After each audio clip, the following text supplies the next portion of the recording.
स्त्री सुबोधनी। मन्नू भंडारी। प्यारी बहनों, न तो मैं कोई विचारक हूं, न प्रचारक, न लेखक, न शिक्षक। मैं तो एक बड़ी मामूली सी नौकर पेशा घरेलू औरत हूं, जो अपनी उम्र के 42 साल पूरी कर चुकी है। लेकिन उस उम्र तक आते आते जिन स्थितियों से मैं गुजरी हूं, जैसा अहम अनुभव मैंने पाया, चाहती हूं बिना किसी लाग लपेट के उसे आपके सामने रखूं और आपको बहुत सारे खतरों से आगाह कर दूं। अब सीधी बात सुनिए, सीधी और सच्ची। मेरा अपने बॉस से प्रेम हो गया। वाह, आपके चेहरों पर तो चमक आ गई।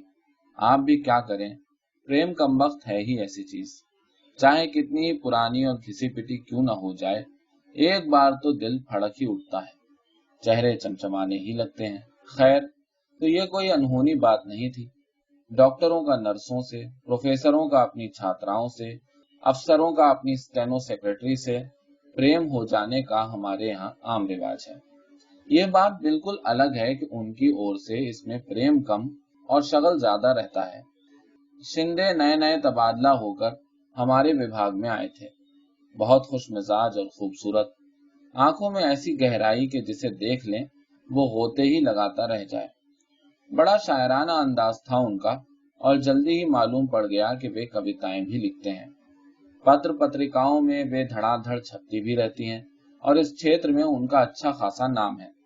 आयकर विभाग की अफसरी और कविताएं, है ना कुछ बेमेल सी बात, पर यह उनके जीवन की हकीकत थी। मैं स्थितियों और उम्र के उस दौर से गुजर रही थी जब लड़कियों में प्रेम के लिए विशेष प्रकार का लपलप भाव रहता है। बूढ़ी माँ तीनों छोटे भाई बहनों को लेकर गांव में रहती थी, और मैं इस महानगरी में कामकाजी महिलाओं के एक हॉस्टल में। न घर का कोई अंकुश था और न इस बात की संभावना कि कहीं मेरा ठोर ठिकाना लगा देंगे। आखिर मैंने अपनी नाक और आंखों को कुछ अधिक सजग और तेज कर लिया। बस ऐसा करते ही मुझे हर नौजवान की नजरों में अपने लिए विशेष संकेत दिखने लगे, और उनकी बातों में विशेष अर्थ और आमंत्रण की गंध आने लगी। तभी भिड़ गया शिंदे। उसके तो संकेत भी बहुत साफ थे, निमंत्रण भी बहुत खुला। लगा किस्मत ने 56 पकवानों से भरी थाली मुझ भुक्कड़ के आगे परोस कर रख दी है। सो मैंने न उसका आगा पीछा जानने की कोशिश की और न अपना आगा पीछा सोचने की। बस आंख मूंदी और प्रेम की डगर पर चल पड़ी। हर प्रेम की शुरुआत करीब करीब एक सी होती है। प्रेमियों को वे सारी बातें चाहे जितनी रोमांचकारी और गुदगुदाने वाली लगें, देखने सुनने वालों को बड़ी उबाऊ और सपाट लगने लगती हैं। शामें हमारी किसी रेस्तरां में नीम अंधेरे कोने में बीतती, तो कभी बाग के झुरमुट के बीच, कभी हम आपस में उंगलियां उलझाए रहते, तो कभी वो मेरी लटों से खिलवाड़ करता रहता। एक बार उसने कविता में मेरे बालों की उपमा बदली से दे दी। बस फिर क्या था, मैं जब तब गोदी में रखे उसके सिर पर झुककर बदली छितरा देती, और वो उचक कर, ये क्या, आपकी आंखों में तो अविश्वास भर आया। मैं समझ गई, एक सीनियर अधिकारी और ऐसी छिछोरी फिल्मी हरकतें। पर सच मानिए, अब भी मैं दावे के साथ कह सकती हूँ कि यहाँ के हर पुरुष के भीतर एक ऐसा ही फिल्मी हीरो आसन मारे बैठा रहता है, और जब तक वो पूरी तरह तृप्त न हो जाए मरता नहीं। उम्र के किसी भी दौर पर उस समय चाहे वो 6 बच्चों का बाप ही क्यों ना हो, जरा सा मौका मिलते ही भड़बड़ा कर जाग उठता है और पूरी तरह अपनी गिरफ्त में जकड़ लेता है। फिर तो बड़ी बड़ी तोपें तक ऐसी बचकाना और बेवकूफाना हरकतें करती हैं कि बस तौबा। न कोई शर्म, न उम्र का लिहाज। आजकल की लड़कियों ने उस राज को अच्छी तरह समझ लिया है। पर मैं तो उन बहनों को सावधान करना चाहती हूँ जो शादी के पहले से ही उस हीरो के चंगुल में आकर अपने को चौपट कर लेती हैं। हाँ, तो मैं पूरी तरह शिंदे मई हो गई। पर तभी एक भयंकर झटका लगा, बल्कि कहूं कि जो लगा उसके लिए झटका शब्द हल्का ही है।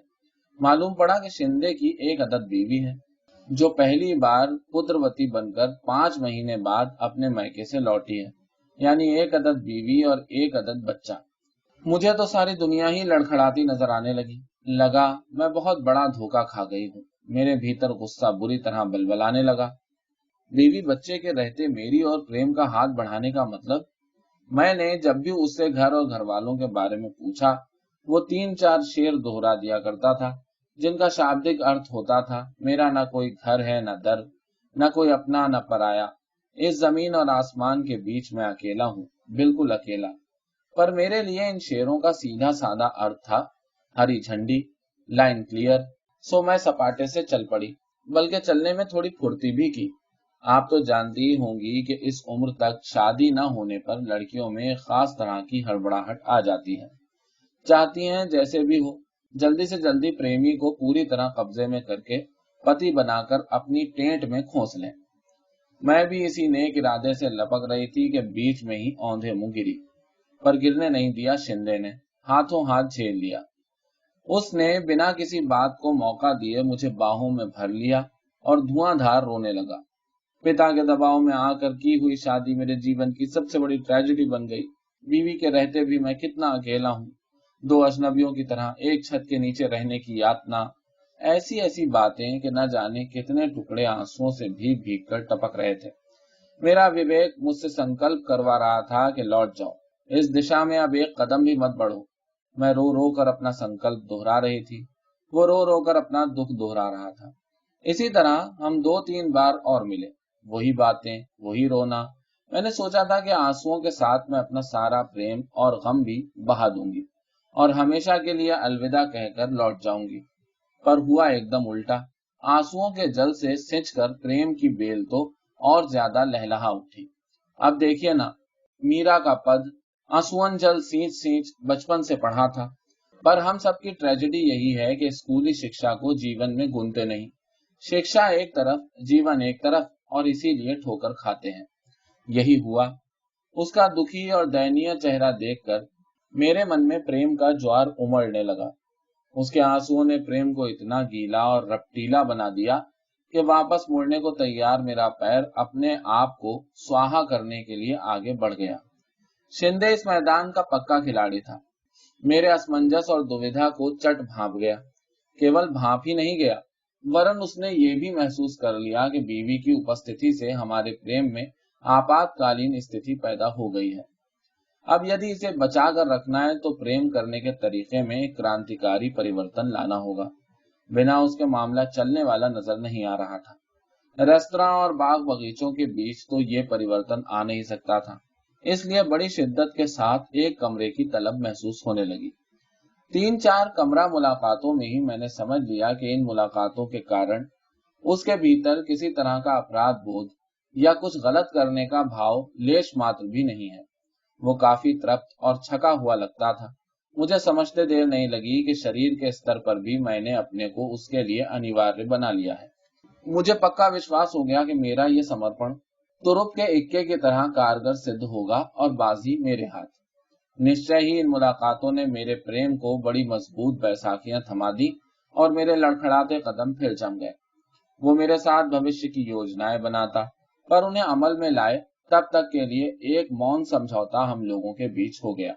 अपना शरीर, अपनी भावनाएं उसने मेरे जिम्मे कर दी और घर, बच्चा, बूढ़ा बाप और सारी पारिवारिक खिचखिच बीवी के जिम्मे। इस विभाजन में मैं कुछ समय के लिए परम प्रसन्न। यूं भी इस उम्र में आदमी को सबसे ज्यादा भरोसा अपने शरीर पर होता है। शरीर पा लिया, समझो दुनिया जहान हथिया लिया। ऊपर से मुझे वो कभी बातों से तो कभी कविताओं से समझाता रहता कि मन और शरीर की पवित्र भूमि पर ही असली प्रेम पनपता है। घर की चहार दीवारी के बीच निरंतर होने वाली खिचखिच में तो वो मरता ही है। मैं समझती रहती और अपने को बहुत पुख्ता जमीन पर महसूस करती। वो बातें ही ऐसी करता कि संदेह की कोई गुंजाइश नहीं छोड़ता। मुझे पूरा विश्वास था कि एक दिन वो खूंटे से उखड़कर मेरी गिरफ्त में आ जाएगा। बीवी की याद और बात से ही शिंदे अपना चेहरा एकदम मायूस बना लेता और बिना कहे ही मेरे दिमाग में ये बिठाने की कोशिश करता कि बीवी बनते ही औरत बहुत उबाऊ और त्रासदायक बन जाती है, कि रिश्तों में बनते ही प्रेम नीरस और बेजान हो जाता है, कि सच्चे प्रेमियों को तो हमेशा मुक्त ही रहना चाहिए। बीवी बनने की ललक जब तक मेरे भीतर जोर मारती थी। सच बात है, मुझे तो घर भी चाहिए था, पति भी और बच्चे भी, पर उसे तो जैसे बीवी नाम से ही चिढ़ हो गई थी। कभी कभी तो वो अपनी बीवी के ककर्ष स्वभाव और तुनक मिजाजी की बात करते करते रो तक पड़ता। तब मैं लपक कर उसे बाहों में भरती, अपने होठों से उसके आंसू पोंछती और उसे हौसला बंधाती कि जल्दी ही हम कुछ ऐसा करेंगे कि वो इस दुख से मुक्त हो। कि मैं उसे एक सही सुखद जिंदगी दूंगी। ये आश्वासन उसके लिए कम, मेरे अपने लिए ज्यादा होता था। दिन सरकते जा रहे थे और अपने प्रेम करने के तरीके में क्रांतिकारी परिवर्तन लाने के बावजूद स्थिति जहां की तहां थी, यानी कि मैं अपने हॉस्टल के कमरे में बंद, शिंदे अपनी बीवी की मुट्ठी में। आज सोचती हूँ तो अपने पर ही सौ सौ धिक्कार के साथ आश्चर्य भी होता है कि कैसे मेरी बुद्धि पर ऐसा मोटा पर्दा पड़ गया था कि ये भी नहीं सोच सकी कि उसकी बीवी भी आखिर मेरी ही तरह की एक स्त्री है, अपने पति के छलावे और मक्कारी का शिकार। पर नहीं, ये तो तब समझ में आया जब उसकी मक्कारी ने मुझे भी तबाही के कगार पर ला पटका।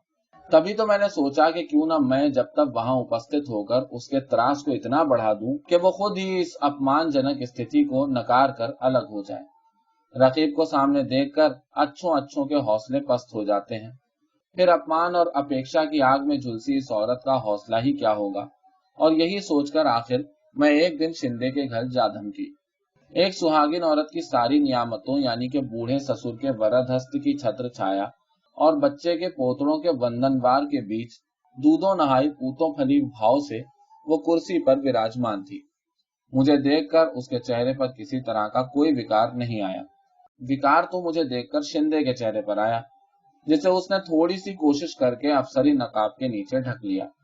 दफ्तरी भाषा में दफ्तरी बातें करके उसने मुझे चलता किया, पर बाहर निकलते समय हाथ दबाकर लाड़ में लिपटी हल्की सी फटकार के साथ शाम को कमरे पर आने का निमंत्रण भी दे दिया।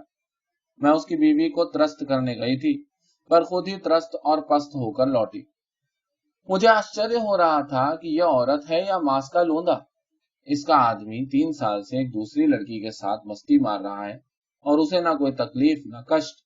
मैं इसकी जगह हूं तो शायद एक दिन भी इस तरह की अपमानजनक स्थिति को बर्दाश्त ना करूं। इसके शरीर पर चमड़ी लिपटी है या गेंडे की खाल। ये तो मुझे बहुत बाद में अपने अनुभव ने सिखाया कि अधिकतर शादीशुदा औरतें ऐसी होती हैं, जिन्हें अपने घर की दीवारों से बेशुमार लगाव होता है, इतना ज्यादा कि धीरे धीरे उन दीवारों को ही अपने शरीर के चारों ओर लपेट लेती हैं। फिर मान अपमान के सारे हमले उनसे टकराकर बाहर ही ढेर हो जाते हैं और वे उनसे बेअसर सती साध्वी सी भीतर सुरक्षित बैठी रहती हैं। शाम को शिंदे मुझ पर बरस पड़ा कि मैंने उसके घर आने की मूर्खता क्यों की। कितना चौकस रहना पड़ता है उसे हर समय, जिससे उसकी बीवी को इस प्रसंग की हवा भी न लग सके, वरना तो वो शूर्पणखा की तरह ऑफिस, परिवार और सारे शहर में हड़बौंग मचाकर रख देगी।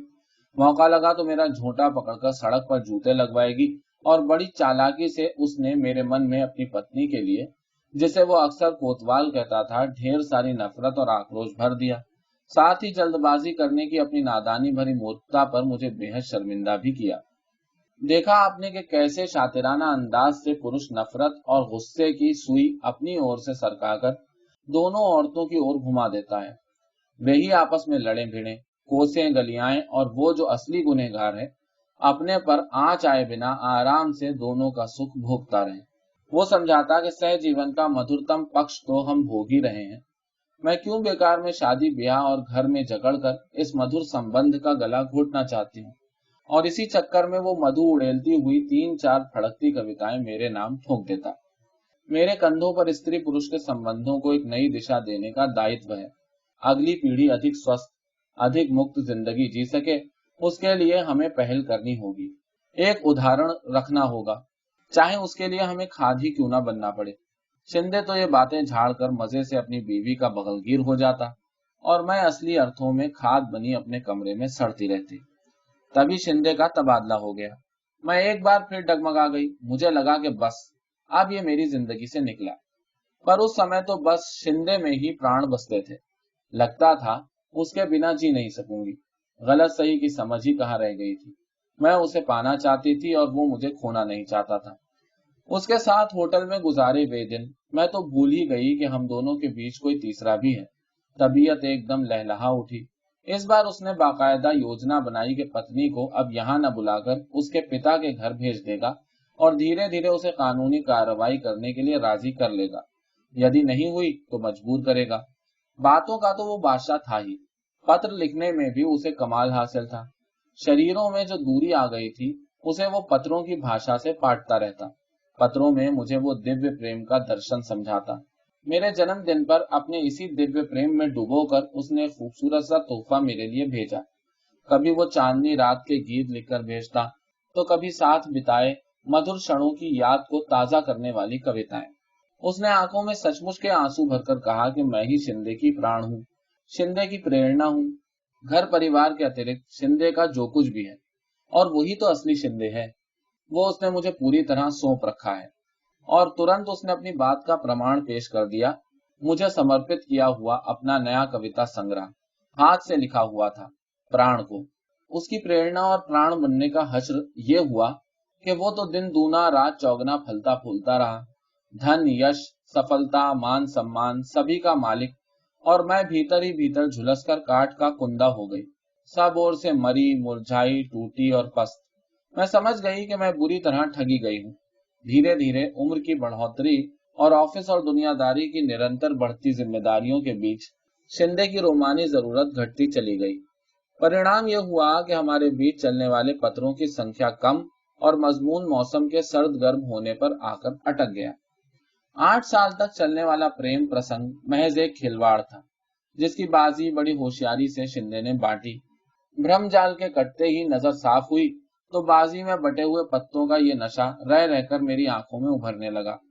तुरुप का इक्का यानी घर उसके पास, तुरुप का बादशाह यानी बच्चा उसके पास, तुरुप की बेगम यानी बीवी और प्रेम करने के लिए प्रेमिका उसके पास, तुरुप का गुलाम यानी नौकर चाकर गाड़ी बंगला उसके पास।